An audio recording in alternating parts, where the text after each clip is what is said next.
In this video, we're going to talk about how to graph exponential functions that contain the absolute value, otherwise known as the modulus, in its exponent. Now, by the end of this video, you easily are going to be able to graph functions like the one shown here, where the absolute value involves only a portion of the exponent, or whether the absolute value involves the entire exponent. But before we get to these more complex functions, let's review how to graph a basic absolute value function, a linear absolute value function, because the concepts are going to be very similar. We have here this function, and the important thing to do is to treat absolute value functions as piecewise functions. Namely, there's going to be two pieces. One piece is going to occur when this inside of the absolute value is positive. So what we do is we set x minus 2, namely the contents within the absolute value sign, equal to 0. We solve for x, and we recognize that that's going to be the cutoff point. In other words, this might be a little bit more clear. If we set x minus 2 to a positive value, we're going to get x is greater than or equal to positive 2.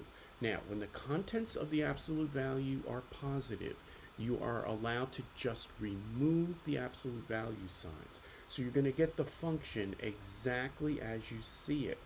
Here's x minus 2 minus 4, and this is y equals x minus 6. So for this portion of the graph, when x is greater than or equal to positive 2, we are going to have this function in effect. So let's go ahead and do that. Let's graph y equals x minus 6, and then let's limit it to that portion where the x value is greater than 2. So here we go. We're going to have a y-intercept of negative 6, and we're basically going to have a line with a slope of 1. However, we're going to erase this portion of the graph because that doesn't apply. In that portion of the graph that we're going to erase, the x is indeed less than 2, not greater than 2. Now, folks, we're going to go ahead and graph the other piece. The other piece is when this value is negative. So when x minus 2 is less than 0, then we get x is less than 2, and when x is less than 2, we will be graphing the opposite of what's inside the modulus. So we're going to have negative x minus 2, all right, the opposite of what's in the modulus, and that's going to simplify to y equals negative x minus 2.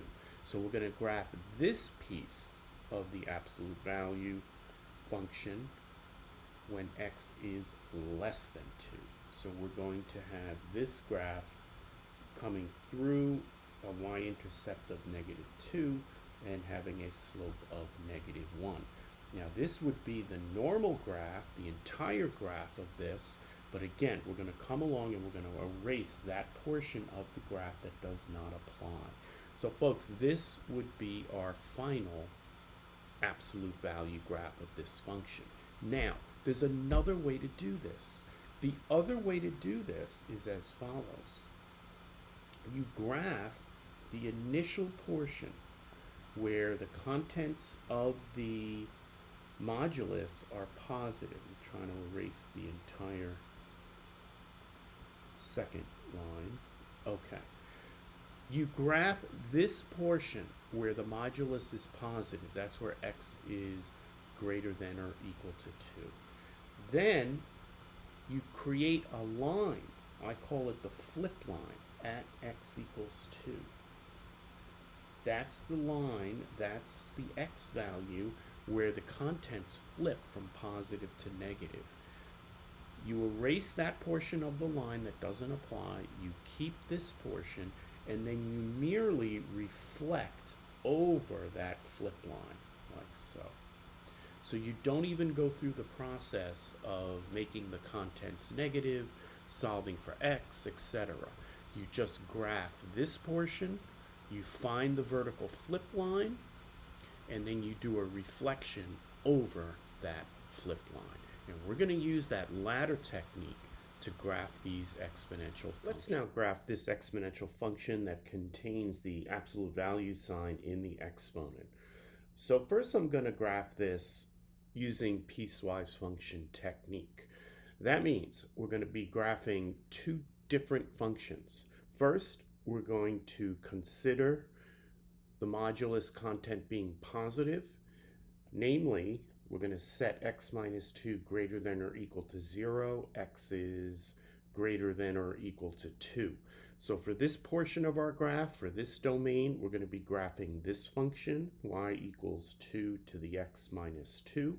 And then for the region of the graph where x is less than 2, we're going to be graphing the opposite of what we see inside the absolute value. Here, what we're going to do is, since this is a negative exponent, we're going to take this base and we're going to flip it and change the sign. So we're going to be graphing y equals 1/2 to the x minus 2. Okay, let's proceed first with this graph here. This is a growth function.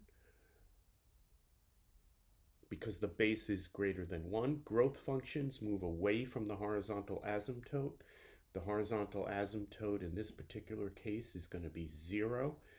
And we're going to go ahead and set up our graph. So we're going to have something like this. Here's your horizontal asymptote at y equals 0. I may have said x equals 0 before, my apologies. But here's your horizontal asymptote. This is going to be a growth function. There's no negative in front, so it's going to be above this horizontal asymptote, and our graph is going to look something like that. Okay, the way I like to graph these is I set this exponent complex to both 0 and 1. So let's do that. We're going to set it equal to 0. We're going to get x equals 2, and we're also going to set it equal to 1.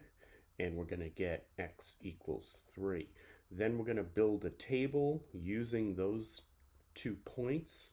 So we're going to have x equals 2 and x equals 3. Now we're going to do f of 2 and f of 3 into this function. So if we plug in 2 here, we're going to get 2 to the 0 power, or 1. And when we plug in 3 for x, we're going to get 2 to the first power, or 2. We're going to plot those 2 points. We're going to have 2, 1, which is, let me erase this. This was our presumptive graph. But now we're going to have, let's see, 2, 1 here. And then we're going to have 3, 2 here. And if we want, we could get the y-intercept when x equals 0. But let's not even bother doing that. Let's just go ahead and draw our graph like so. Okay, now, keep in mind, folks, this graph is only relevant in the domain where x is greater than or equal to 2. When x is greater than or equal to 2, we're going to have this exact graph because then our contents are going to be positive. So I'm going to go ahead and erase this portion where x is less than 2. I think it'll be easier if I just redraw it from here. Okay, so that's part 1. Part 2, we're going to graph this function over here. So let me go ahead and erase this. Okay, this second function over here has the same horizontal asymptote. And again, that's because we have a plus 0 out here. That's always your horizontal asymptote on a exponential function. Here, looking at this, the intuition is we're going to have a decay function. Decay functions come towards the horizontal asymptote. There's no negative out front, so it's not going to be flipped. We're going to do the same thing. We're going to set x minus 2 equal to 0, and we're going to set x minus 2 equal to 1. We're going to solve for x, and we're going to get x equals 2 and x equals 3. We're going to do our table, and these 2 points combined with the intuition will allow us to graph. Here, if we plug in x equals 2, we're going to get 1/2 to the 0 power, or 1. When we plug in x equals 3, we're going to get 1/2 to the first power, which is 1/2. So we're going to have 2 points here. We're going to have 2 comma 1, which is right here. Sorry, 2 comma 1, and we're going to have 3 comma 1/2, which is down here. Our graph, we know, is going to be coming as a decay function as we move left to right towards the horizontal asymptote, and that will be our graph. Again, this applies when x is less than 2.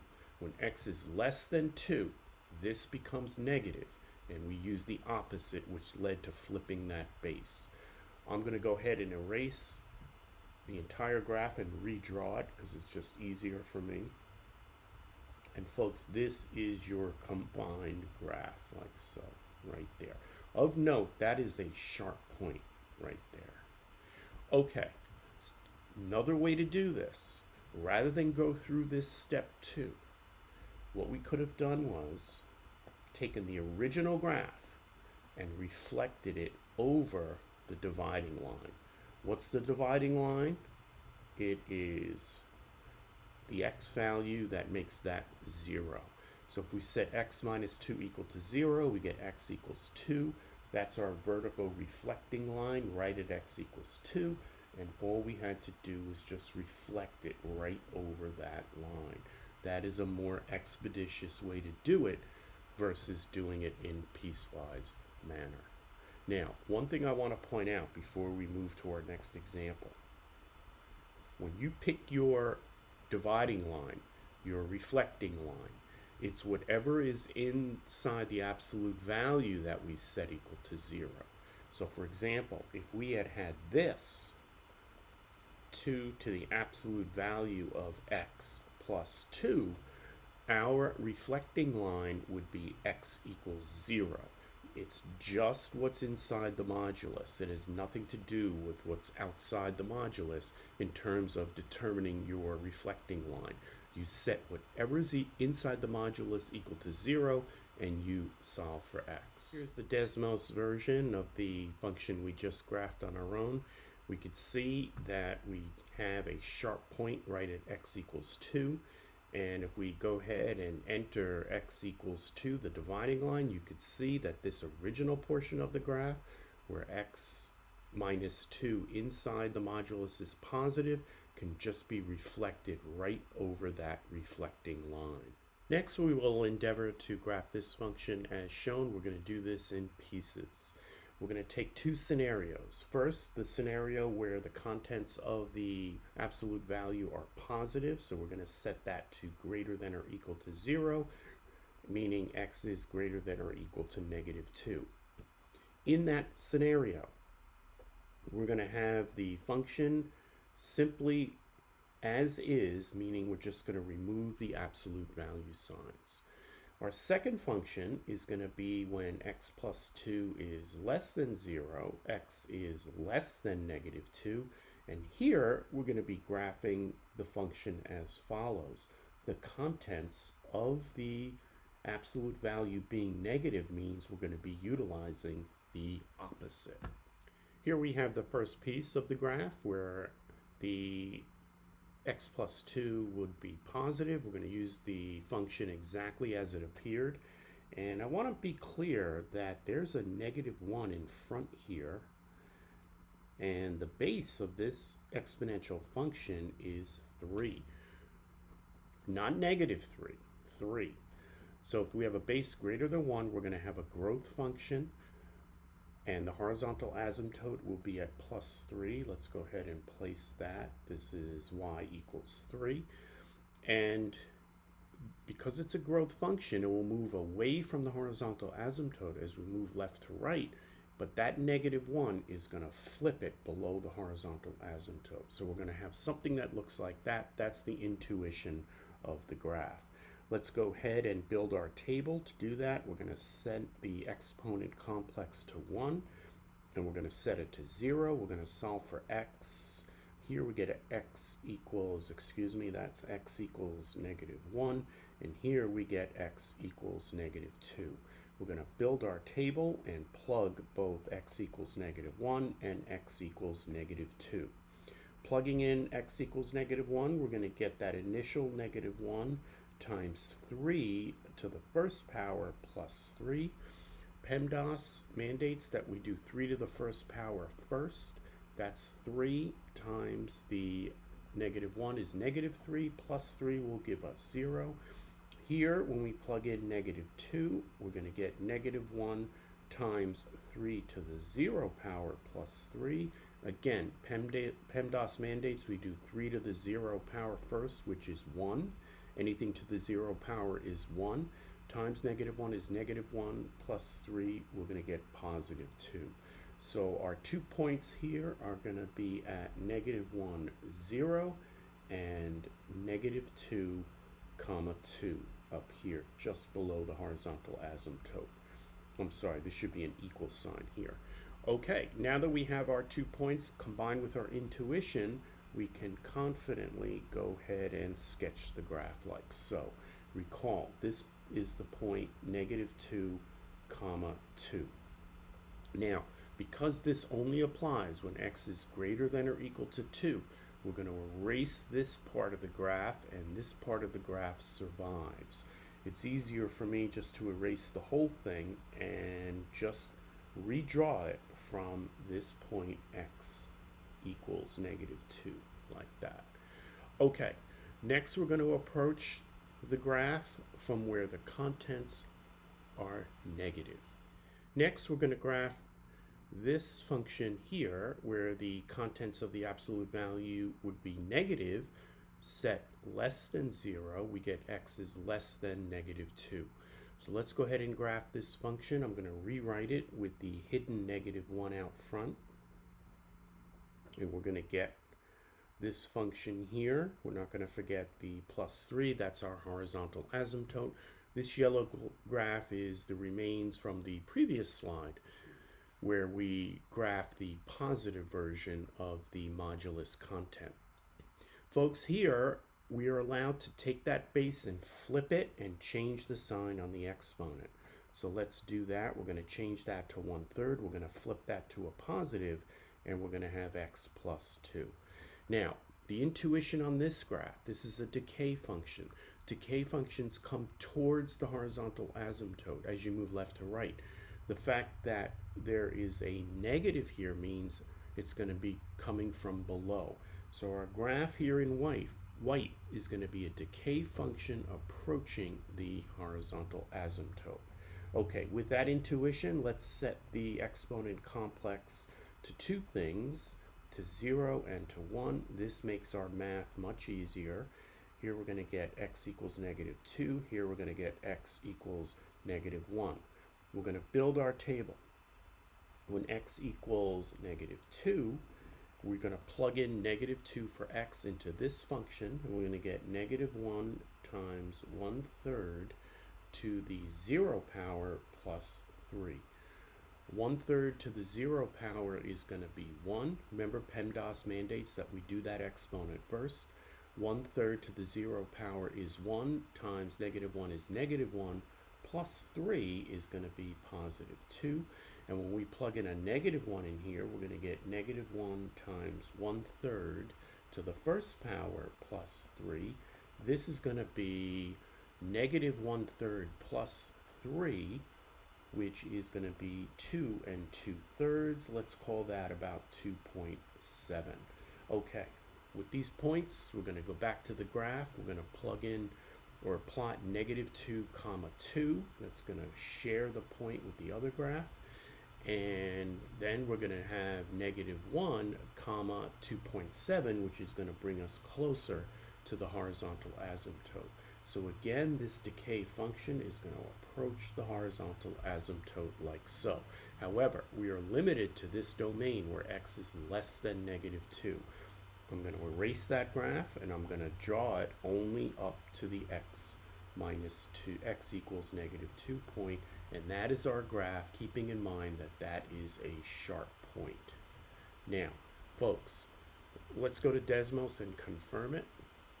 Here we go. Here's our graph. Here's our original function with the absolute value, sign still present. Here's our horizontal asymptote at y equals 3. We see we have a sharp point at the at negative 2 comma 2, and this is the graph. Now, folks, we could have done it this way. We could have graphed this original portion here where the x plus 2 was positive and just reflected it over this line, x equals negative 2. How did I find this line? We did x plus 2 equal to 0. We solve for x. We get x equals negative 2. That's the alternative and more efficient way to do this.